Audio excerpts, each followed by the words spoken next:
Hey boys and girls, so we're going to pick up with our chapter of The Bad Beginning by Lemony Snicket. And remember from Friday, the kids had just decided to go visit Mr. Poe at the bank to see if he could do anything about their situation with Count Olaf. So we're going to pick up from there and we'll read for just a while today. So sit back and enjoy. Invigorated by their plan, the Baudelaire orphans swung their axes at an amazing speed, and soon enough they were done chopping firewood and ready to go to the bank. They remembered Count Olaf saying he had a map of the city, and they looked thoroughly for it, but they couldn't find any trace of a map, and decided it must be in the tower, where they were forbidden to go. So, without any directions of any sort, the Baudelaire children set off for the city's banking district, in hopes of finding Mr. Poe. After walking through the meat district, the flower district, and the sculpture district, the three children arrived at the banking district. Pausing to take a refreshing sip of water at the fountain of victorious finance. The banking district consisted of several wide streets with large marble buildings on each side of them, all banks. They went first to the Trustworthy Bank, and then to Faithful Savings and Loan, and then to Subservient Financial Service, each time inquiring for Mr. Poe. Finally, a receptionist at Subservient said she knew that Mr. Poe worked down the street at Mortuary Money Management. The building was square and rather plain-looking, and once inside, the three orphans were intimidated by the hustle and bustle of the people as they raced along a large, echoey room. Finally, they asked a uniformed guard whether they had arrived at the right place to speak to Mr. Poe, and he led them into a large office with many filing cabinets and no windows. "Why, hello," said Mr. Poe in a puzzled tone of voice. He was sitting at a desk covered in typed papers that looked important and boring. Surrounding a small framed photograph of his wife and his two beastly sons were three telephones with flashing lights. "Please come in." "Thank you," said Klaus, shaking Mr. Poe's hand. The Baudelaire youngsters sat down in three large and comfortable chairs. Mr. Poe opened his mouth to speak, but had to cough into a handkerchief before he could begin. "I'm very busy today," he said finally, "so I don't have too much time to chat. Next time you should call ahead of time when you plan on being in the neighborhood, and I will put aside some time to take you to lunch."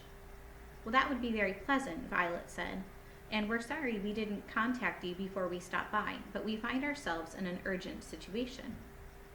"Count Olaf is a madman," Klaus said, getting right to the point. "We cannot stay with him." "He struck Klaus across the face. See his bruise?" Violet said, but just as she said it, one of the telephones rang in a loud, unpleasant wail. "Excuse me," Mr. Poe said, and picked up the phone. "Poe here," he said into the receiver. "What? Yes, yes, yes, yes, no, yes. Thank you." He hung up the phone and looked at the Baudelaires as if he had forgotten that they were there.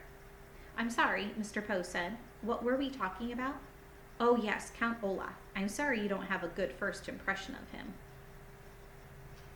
I don't think they have a good first, second, or third impression of him, do you?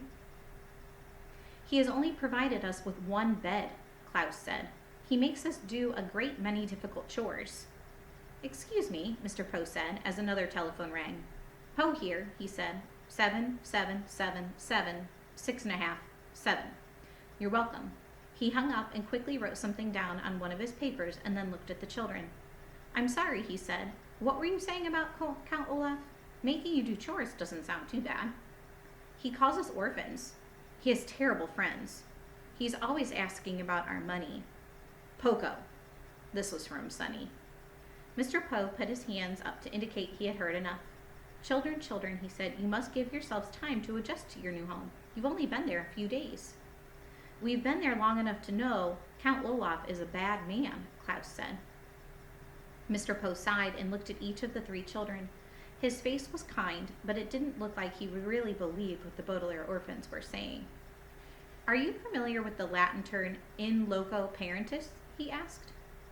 Violet and Sonny looked at Klaus. The biggest reader of the three, he was the most likely to know vocabulary words and foreign phrases. "Something about trains?" he asked. Maybe Mr. Poe was going to take them by train to another relative. Mr. Poe shook his head. "In loco parentis means acting in the role of a parent," he said. "It's a legal term, and it applies to Count Olaf. Now that you are in his care, the Count may raise you using any methods he sees fit.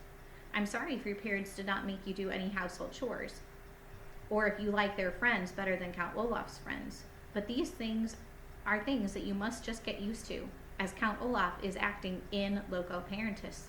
Understand? But he struck my brother, Violet said. Look at his face.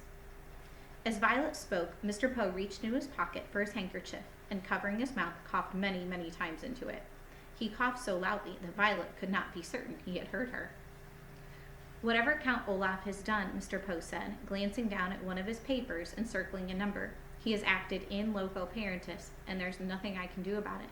Your money will be well protected by myself and by the bank, but Count Olaf's parenting techniques are his own business.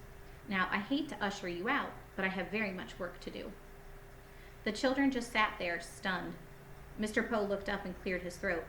Post haste, he said, means you'll do nothing to help us, Violet finished for him.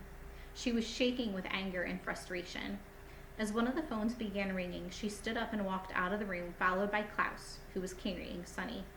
They stalked out of the bank and stood on the street, not knowing what to do next. What shall we do next? Klaus asked sadly. Violet stared up at the sky. She wished she could invent something that would take them out of there. It's getting a bit late, she said. We might as well just go back and think of something else tomorrow. Perhaps we can stop and see Justice Strauss. But you said she wouldn't help us, Klaus said. Not for help, Violet said. For books. It is very useful when one is young to learn the difference between literally and figuratively. If something happens literally, it actually happens. If something happens figuratively, it feels like it's happening. If you are literally jumping for joy, for instance, it means you are leaping in the air because you are very happy. If you are figuratively jumping for joy, it means you are so happy that you could jump for joy, but are saving your energy for other matters. The Baudelaire orphans walked back to Count Olaf's neighborhood and stopped at the home of Justice Strauss, who welcomed them inside and let them choose books from the library. Violet chose several about mechanical inventions, Klaus chose several about wolves, and Sonny found a book with many pictures of teeth inside. They then went to their room and crowded together on the one bed, reading intently and happily. Figuratively, they escaped from Count Olaf and their miserable existence. They did not literally escape because they were still in the house and vulnerable to Olaf's evil and loco parentis ways. But by immersing themselves in their favorite reading topics, they felt far away from their predicament as if they had escaped. In the situation of the orphans, figuratively escaping was not enough, of course. But at the end of a tiring and hopeless day, it would have to do. Violet, Klaus, and Sonny read their books, and in the back of their minds hoped that soon their figurative escape would eventually turn into a literal one. And that's where we'll stop for today, boys and girls, and we'll start with chapter 6 tomorrow. Have a good day. See you soon. Bye-bye, guys.